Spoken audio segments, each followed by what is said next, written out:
The United States and Russia on Tuesday kicked off high-level talks, marking President Donald Trump's reversal of American policy on Moscow, fueling fears in Kyiv and building the Kremlin's hopes of re-entering the international mainstream.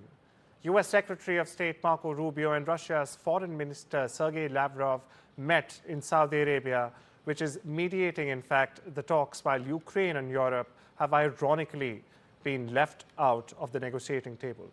Ukrainian President Vladimir Zelensky has meanwhile warned that Kyiv will not recognize peace deals made without Ukrainian participation. This, as reports indicate, that Russia has demanded that NATO scrap the 2008 promise made to Ukraine for membership, while saying that Kyiv joining European Union was its sovereign right. Meanwhile, European leaders, after a meeting in France, have signaled sending troops to Ukraine and added military aid. For more on this story, I'm joined by senior journalist Tatiana Kukhareva from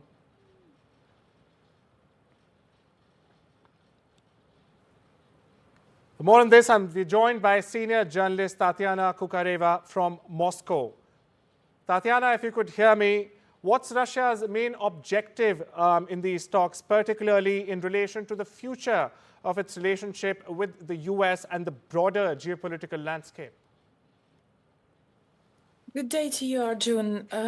I think that in terms of the main perspective that Russia was coming into this meeting with, it was best laid out by our foreign minister, Sergei Lavrov, who said that they are coming in to first listen what the other side has to say. But from what we are seeing right now, both sides have right now agreed that this meeting has been positive, has been productive, but it's just the first meeting. So, the Russian side has stressed strongly that we're not looking at some groundbreaking developments today or even next week. The meeting of the presidents is unlikely to happen next week. However, both sides have discussed, as far as I understand, future economic cooperation, as well as the Ukrainian crisis, but also the future economic cooperation, enlarged cooperation in terms of geopolitical questions and issues that two might have, and price on oil and sources of energy. I'll just come back to you on that, Tatiana. Meanwhile, my colleague Nick Harper joins us from Washington, D.C. Nick, how significant is Europe's exclusion from these talks happening in Saudi Arabia? Well, from Europe's point of view, it's certainly reason for concern. Remember, Ukraine is saying that they will not accept any negotiated peace if they are not part of the negotiations themselves. And I think we have, therefore, not just Ukraine, but European allies really sitting on the sidelines here, watching all of this unfold and really worrying that we could potentially move in a direction that sees a peace deal negotiated by the US and Russia that is favourable for Russia and not favourable for Ukraine. The US is, however, saying that this is just the beginning of talks, the preliminary stages, really to try and get the ball rolling. And in many ways, US officials are underlining this idea of it really being about a normalization of US-Russia relations, trying to get them on a more steady footing after 3 years of really not speaking to one another, rather than these Riyadh talks being an opportunity to negotiate peace in Ukraine. So certainly consternation from Europe, but the US trying to say that this is just the opening salvo in what will be a longer process to try and negotiate peace in Ukraine. Taking from that, Tatiana, given Ukraine's exclusion, as you just mentioned, how does Russia, in fact, view the potential for peace talks and its leverage over Kyiv's participation in the future negotiations? It might be short-term or even long-term. Well, I do believe that, both sides are right now still feeling around and understanding where each other stands. But, President Putin has said it, and I think we need to listen to what he says very carefully and attentively. He has said that Moscow is viewing Washington as its primary vis-a-vis when it comes to this conflict. And it's a very clear statement. It's also a very logical statement, because Washington has been, the previous administration had been bankrolling this conflict since way before the active military phase broke out in 2022.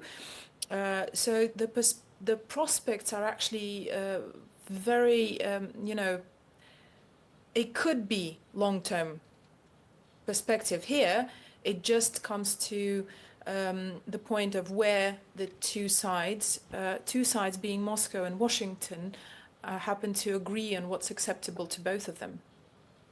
Well, let me take that across to our guest from Ukraine. In fact, the former director of Ukraine's Ministry of Economic Development and Trade, Olena Tregub, joins us. Olena, what impact do you think the exclusion of Ukraine from these talks will have on Kyiv's negotiating position, even in the future? Well, I think that this is the war between Russia and Ukraine.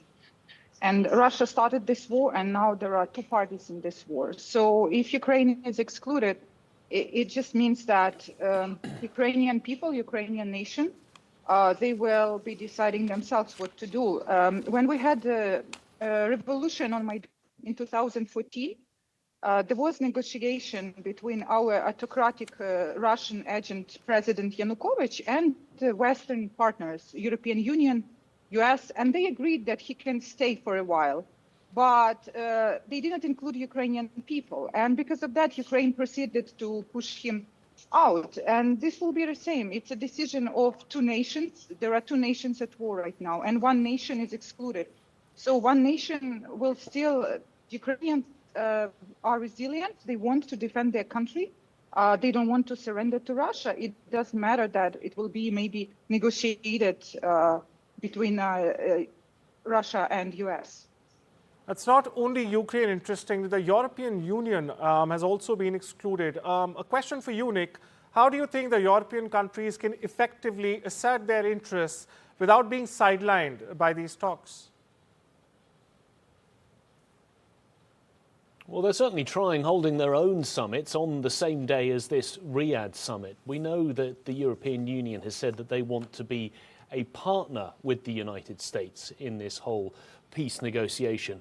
But it does seem rather difficult if we have these bilateral meetings between the US and Russia where other allies are excluded, not just Ukraine, but any of the other European countries. European countries that have helped Ukraine over the last 3 years and therefore feel that they have a dog in this fight, that they should be part of the negotiations.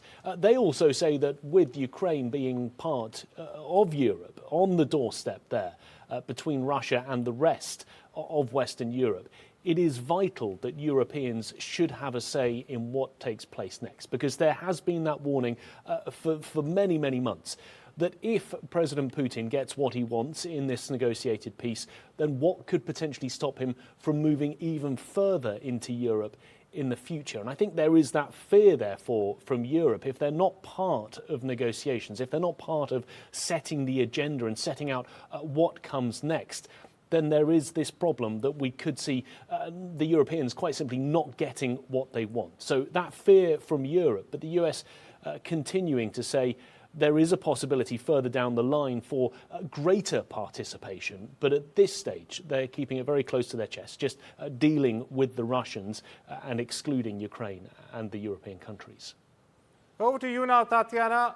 How does Russia perceive this shift in US foreign policy all of a sudden after the Biden administration towards Moscow, especially considering the potential involvement of Donald Trump in all future discussions and negotiations when it comes to this war? Well, Arjun, there's nothing sudden about this shift. It was very clear from the beginning that the Republican Party, and it's not about just Donald Trump himself, it's about the Republican Party, that the Republican Party will pursue a more logical, more, less populist position when it comes to this conflict. I mean, I'm listening to what my counterparts are saying, but it just, this story about we need to stop peddling the story about Russia being a threat to Europe. That just needs to stop. There's nothing, it's it's gotten old already after 3 years, and I don't believe that people in Europe actually, people, not politicians, actually believe that Russia is or will be threatening Europe at any point in time. There is no logical explanation for it, and the whole idea of this conflict being some illogical, all of a sudden thing that just happened, well, I believe that Europeans are smarter than that. When it comes to, this whole idea of other parties being included, because this war, for instance, is a war of the Ukrainian people. This war has nothing to do with the Ukrainian people. There was half of the population that voted for the ousted president Yanukovych. There was half of the population of Ukraine that was very discontented with what happened in 2014. Now, this half of the population, you may call it, they call them terrorists, you may call them separatists. These half of the population didn't go anywhere. Well, surely part of it has now become a part of Russian population. However, if you listen to President Zelensky, he's saying that Ukraine doesn't need elections. He's so out of touch with the Ukrainian population, it is shocking to an outside viewer. So we need to stop peddling these ideas, the same slogans that Ukrainians and Europeans have been, left-wing politicians in Europe and Ukrainian leadership, the current Ukrainian leadership, have been peddling from the very beginning, because they have gotten old. They don't have the same ring anymore. Well, our guest from Russia claims Zelensky is out of touch. Olena, I'd have you reply to that. What do you say to that? Is Zelensky out of touch? Yeah, first of all, I just want to say that, Tatiana, please don't distort reality and tell us fake news.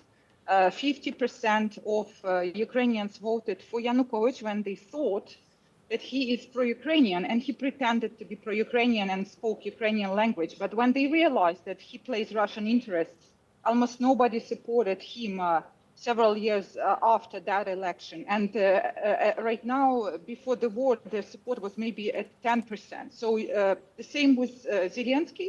He remains to be Ukrainian legitimate president. And what when he did does... his term end, Olena? When did his term end? His term now is officially extended because we do not have election during wartime. It's according to Ukrainian constitution. Because he says that he does Tatiana, not. I'll give you time to counter. By all Ukrainians, he's recognized as a president. Moreover, I can tell you, what he does under pressure of Ukrainian population. We are democracy. If he surrenders Ukraine, he won't be president anymore. Even the fact that he refused their deal with Americans regarding their critical minerals, it's because this deal was publicized and it wasn't good for Ukraine. And he understands that he would be not president after that anymore. So it's the other way around than it is in your country, because we are democracy and it's hard for you to process. Tatiana, just before you come in, concerning rare earth minerals, I have a question for Olena. Olena, how does Ukraine perceive the possibility of a deal between US and Russia, particularly regarding access to the rare earth minerals you were just talking about? First of all, we don't mind if there is a deal between us and US regarding critical minerals, if it is about investment and about security guarantees, which will be for us once America is developing businesses in Ukraine for mutual benefit. However, when it looks like extortion, we signed Budapest Memorandum, gave up nuclear weapon. Two guarantors of this deal is that Russia and America. Russia tries to take away our sovereignty and territory. America tries to take away minerals. It doesn't look good at all. So this is why we should avoid this kind of rhetoric, and this is why it's the right thing that Zelensky refused this first proposal, because there should be a much better deal on the table. I'll give you time for a quick rebuttal there, Tatiana, please. And also, Olena? I mean, as you give your rebuttal, there's a statement, in fact, from Vladimir Putin earlier today saying he is, in fact, open to talking to Zelensky if and when the need arises. So if you could just elaborate a bit on that as well, Tatiana, please. Well, look, elaborating, I don't believe that this statement needs any elaboration. You know, if the president says he's ready to talk to Vladimir Zelensky, that is very much the case. But he's also has been ready to talk, a realistic talk about a realistic agreement for years now. We can say years because it's soon going to be 3 years. So it's not even 2. Look, Olena, in regards to your former statement, Ukraine has lost the right to the territories that are right now in active military action. In 2014, when those territories declared that they have nothing to do with the coup d'etat that happened in Kyiv. That's very simple. You know, if people who protest in Kyiv have the right to overthrow a legitimate president, then the people in Donetsk and Lugansk have the right to say that they don't agree and to secede from Ukraine. That is, there is no double standard, or at least there shouldn't be any double standard. So Russia is not trying to take any sort of sovereignty away from you. And when it comes to, you know, if we go as far as, you know, giving up nuclear weapons, well, nuclear weapons were Sovietic, not Ukrainian. And Soviet Union's capital was in Moscow. And as much as our Ukraine was Indian not part of viewers- Soviet Union as a part Oh, of the genocide. really? And Really? you take you try to take away 4 regions of Ukraine, not 2. Did you forget about Zaporizhia, about Dnipropetrovsk region? What about the other Lugansk? No, nobody's trying to and take Donetsk? Okay, we'll keep it Donetsk very, very very, much very mistaken. civil. That is just Yeah, generally a lie. Well, one question, sorry, one but question from our guest from distortion of- Ukraine. What are your thoughts, and a very, very quick answer from both the sides, what are your thoughts on Zelensky's warning that Europe must, in fact, strengthen its own defense and foreign policy in response to changes in fact, American support under Trump 2.0? A very, very quick reply from both of you on this. Zelensky is trying It's to a- bargain his chips, basically. He's trying to get more financing because he's losing the American financing, which was the bulk of what Ukraine was able to, you know, use then militarily. So he will try and bargain every single chip that he has to get more money involved. Because as this conflict for Zelensky he's interested in prolonging it as long as possible. Thank you That's so very much, simple. Tatiana. Closing comment from Olena. Olena, a quick comment from you, please. Well, we now will continue fighting, and Europe needs to wake up. It's a wake-up call. Europe needs to get out of bed because Russia is a threat to Europe. Well, thank you so much for making the time and joining us.